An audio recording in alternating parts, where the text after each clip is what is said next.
Hi, I'm actor Ian Champion, and welcome to History of Horror Cinema, my personal podcast tour of the good, bad, and the ugly of horror movie history. If you like what you hear, please don't forget to hit subscribe.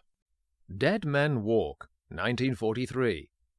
Whilst the very lowest of low-rent studios were not slow to jump on the horror bandwagon, they never had the budgets or the rights to compete with the likes of Universal and its roster of creature features. Which is why it's remarkable, as Tom Weaver points out, that in the 1940s Poverty Row oddly avoided vampires almost scrupulously. After all, a sober suit, optional opera cloak and fangs, plus a hopefully hypnotic rather than laughable stare costs very little. The first one to prise open the coffin of the urbane undead was PRC, with Dead Men Walk. Unfortunately, this is the product of the feverish work ethic of speedster director Sam Newfield, whom we last saw churning out their rip-off of Universal's The Wolfman in The Mad Monster in 1942, in his one-man celluloid sausage factory of 250 to 300 credits, uninhibited by quality control. The script was also written by his partner in crime on that turkey, Fred Myton. It was likewise no problem to draft in George Zucco to topline this, since he seemingly accepted anything typed that was placed in front of him. The result is 64 minutes of tedium that belies its brevity in making you feel it's 3 times as long, an almost impressive feat when you consider that it was filmed in a scorching 5 days. Not 1 calorie of that kinetic energy, however, seems to have translated onto the screen. Instead, the film crawls along at a deadening pace. The prologue initially raises hope, consisting of a book of vampire history being tossed into a fire, followed by a spectral head, Forrest Taylor, accusing the audience of having the puny conceit to doubt the power of the supernatural. He suggests we are to encounter witch and warlock, werewolf, and all the spawn of hell, born on the sable wings of night through the holy communion of the witch's Sabbath. What a mouth-watering invitation! If only we could believe 1 wing flap of it would be on offer here. We switch to the funeral of one of 2 brothers, both played by Zucco.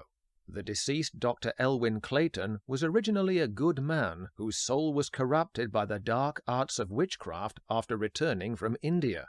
His surviving sibling, Dr. Lloyd, offed him in secret to save the town from his hideous occultry. We understand this when grieving local Kate, Firm Emmett, bursts in to lambast his coffined body at the altar. He had murdered her granddaughter, this servant of the devil. Lloyd takes Kate's pained outburst in his stride. Indeed, Zucco more or less handles the entire film as though it's a leisurely round of golf, through which he mutters his lines on autopilot. Away from the public show, Dr. Lloyd meets his niece Gail and her fiancé, Dr. David Bentley. The former is played by the able and beautiful Mary Carlisle, who had risen to become a musical comedy co-star of Bing Crosby 3 times, before marriage persuaded her to make this film her last.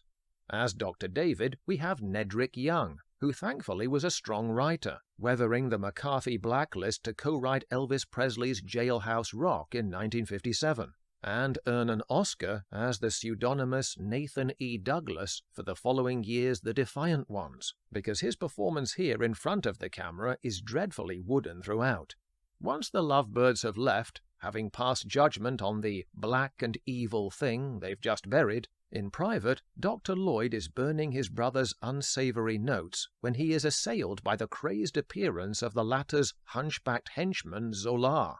It is good to see Dwight Fry again, even though the year's mileage had clearly not been kind to him since his promising 1-2 punch of Dracula and Frankenstein in 1931. By now, he was largely reduced to trying to balance his time between unremarkable stage roles and war effort factory work for Lockheed Aircraft, hence his haggard, prematurely aged appearance. Tragically, he died that November before reporting for work on Fox film Wilson.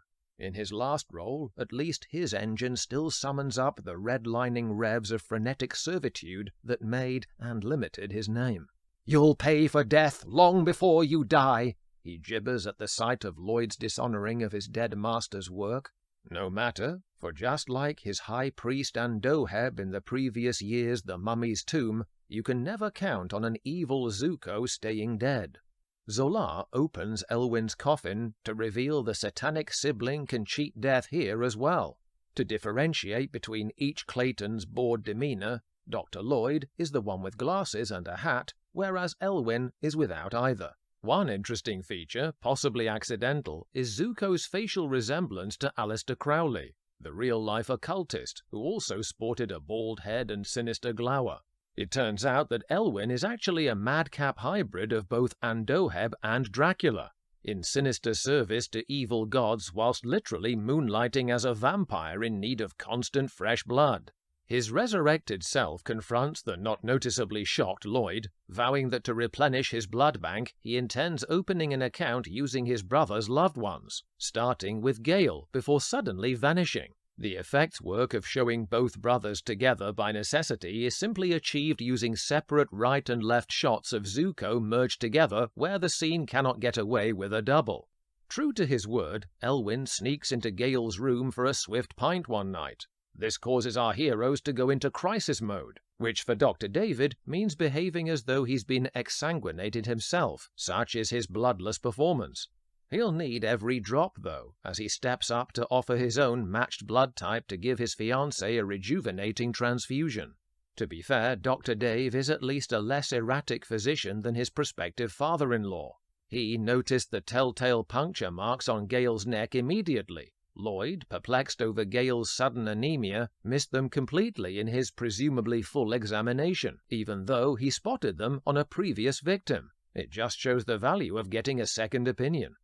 It takes Kate to fully understand the demonic forces at work here. She warns Lloyd and Gale that they are up against a vampire who can only be deflected by a crucifix she gives to Gale, and sure enough, she is proved right when a glowing-eyed Elwyn pays her a return visit but is foiled. You would think these plot developments would create some interest, yet I hate to say it, but Zucco is one of the main culprits in the slowness of the piece.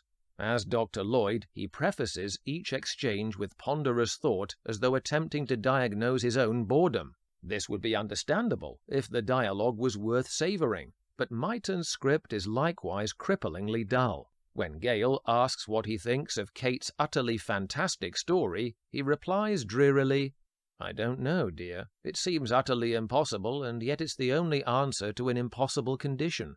Not for Zola it isn't, who offs Kate for being wise enough to supply that answer. We must not forget the townsfolk, who cannot be expected to tolerate a resurgence of unexplained deaths without overheatedly reaching for the torches, and marching on what passes for Castle Dracula. This motley mob are, however, no one's idea of an urban vigilante threat. They look and sound like a rabble of Wild West hillbillies.